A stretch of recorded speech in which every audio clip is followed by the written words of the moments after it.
One of the simplest things we can do to be more productive in our gardening is a soil analysis. Soil analysis is going to tell us our pH requirement, and it's going to tell us how to do that so that we can release more of the nutrients to make them available to the plants, and it's going to give specific recommendations for the plants that you grow. The results of a soil analysis are really only as good as the sample you take, and we need to take multiple samples, so this video is going to show you how to take a good quality soil sample. In this lawn there are at least 3 separate zones that we want to look at for taking a soil sample. The first is the turf grass area, the second area is the vegetable garden, and then the third area are these azaleas. Each of these have different needs and they're treated differently, so we're going to take separate samples for each of those. Each of those samples we're going to go and we're going to collect a number of subsamples from those and mix them all together so that we have a representative of that whole area of what the nutrition needs might be.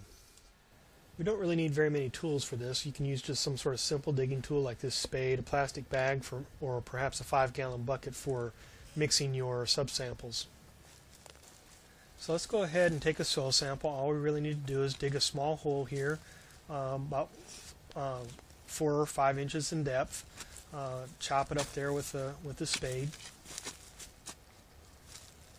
and then we're going to remove that soil, set it aside. As you can see, we've got a hole here that's about 4 inches deep or so, and what we're going to want to do is take a sample of that from the surface to about that 4-inch depth, and we're going to pull that soil out all the way. We don't want to drop any of that because that's going to tell us what the nutrients are all the way from the top to the bottom.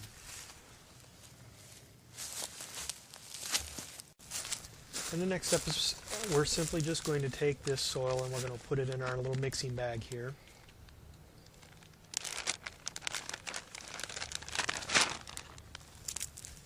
And now we're going to go through the rest of the vegetable garden and collect our samples.